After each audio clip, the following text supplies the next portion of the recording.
Hola, ¿qué tal a todos? Bienvenidos a este espacio. Les habla Miguel de Teología y Catolicismo.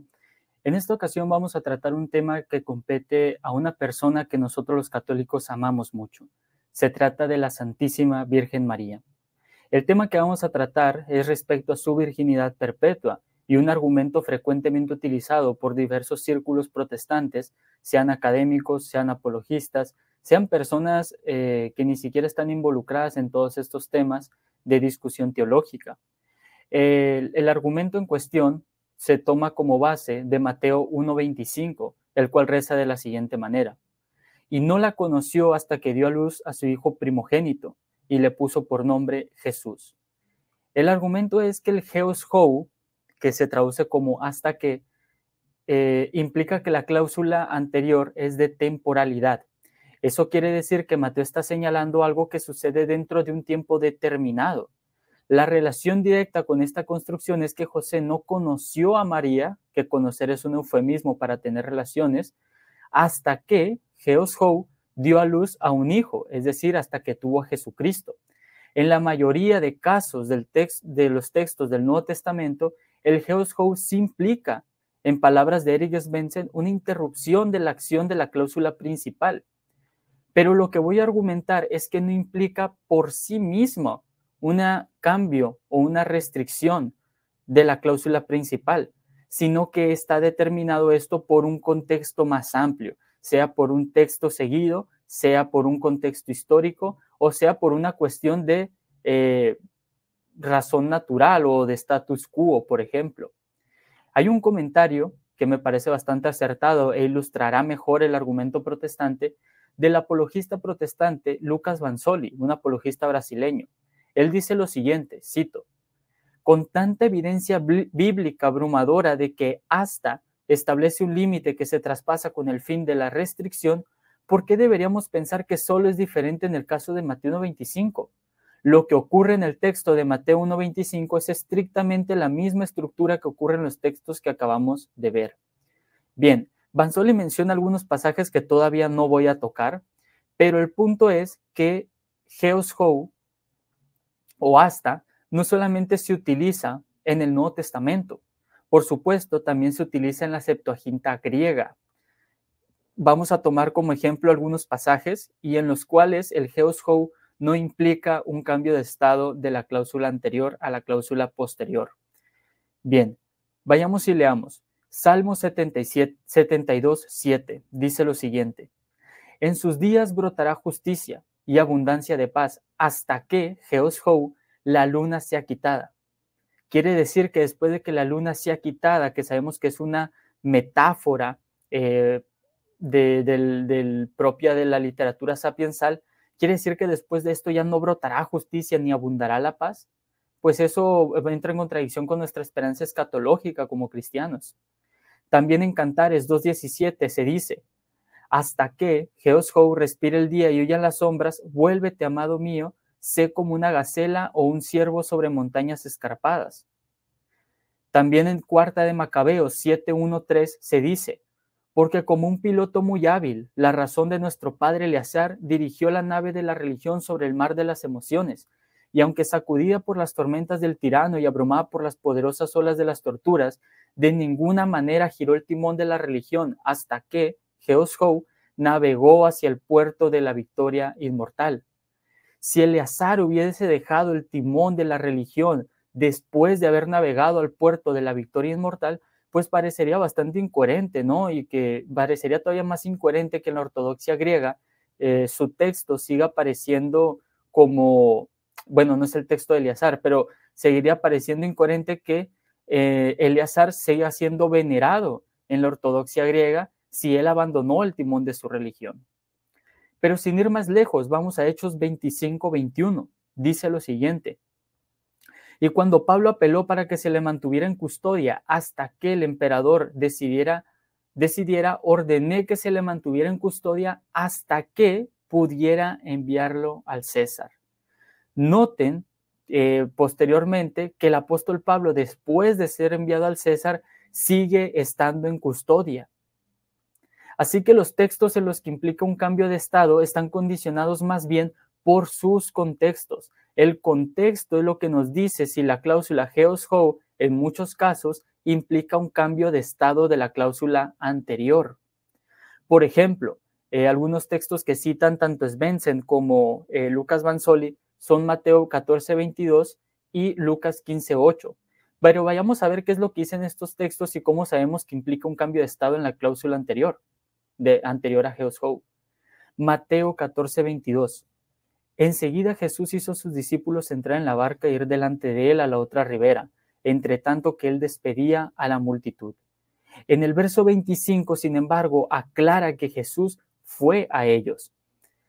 En Lucas 15:8 se dice lo siguiente: ¿o qué mujer que tiene 10 dracmas y pierde una dracma no enciende la lámpara y barre la casa y busca con diligencia hasta encontrarla?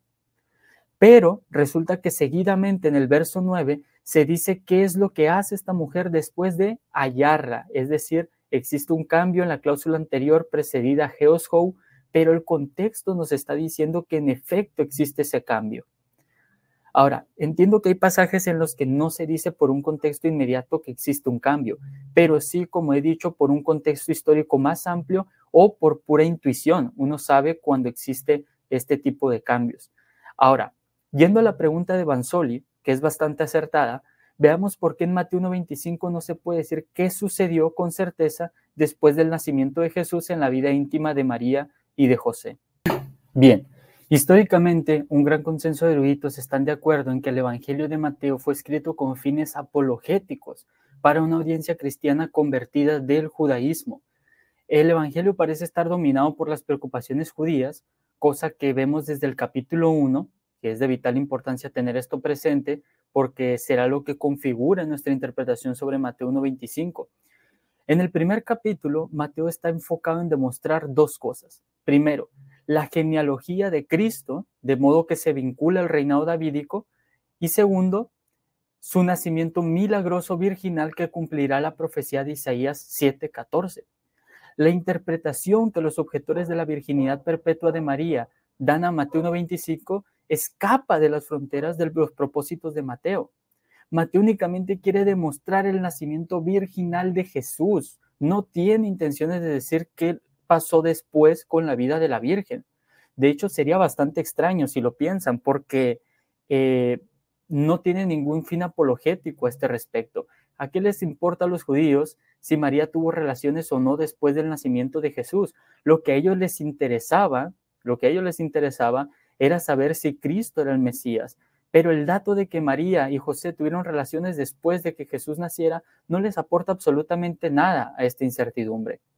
Por eso, los teólogos Mitch y Edward Sri, en el Catholic Commentary of Sacred Scripture, The Gospel of Matthew, Estados Unidos, Baker Academic, página 47, dicen lo siguiente, cito: la preocupación de Mateo es subrayar la falta de participación de José en el embarazo de María y reforzar así el carácter milagroso de la concepción de Jesús por el Espíritu Santo.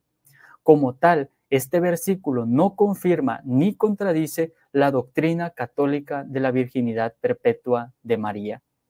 También, para que no piensen que esto es cuestión nada más de católicos y que por lo tanto existe un sesgo, el teólogo protestante John Noland dice lo siguiente, cito: en este contexto, la mejor interpretación de no había tenido antes relaciones sexuales con ella es que tiene que ver con el cumplimiento literal de Isaías 7:14. María debía ser virgen no solo en el momento de la concepción, sino también al dar a luz. María debía ser virgen no solo en el momento de la concepción, sino también en el momento del parto. Posteriormente, este mismo teólogo, en la nota 89 al pie de la página, escribe acerca de la traducción ya citada de Mateo 1:25, y él dice lo siguiente: heos ho se traduce convencionalmente como hasta, pero como la atención se centra en el periodo anterior al nacimiento y no implica nada sobre lo que ocurrió después, prefiero la traducción antes. Esto lo pueden encontrar en el The New International Greek Testament Commentary, The Gospel of Matthew, Michigan, de Paternoster Press, página 457. Por lo tanto, uno puede notar que dicha construcción gramatical nunca fue lo suficientemente relevante en la tradición cristiana, ni siquiera, ya que además del vídeo no hubo quien desafiara la doctrina de la virginidad perpetua de María por esta vía. Los padres griegos, por poner un ejemplo, que mantenían la doctrina de la virginidad perpetua, ni siquiera se vieron conmovidos al leer este pasaje de las Escrituras.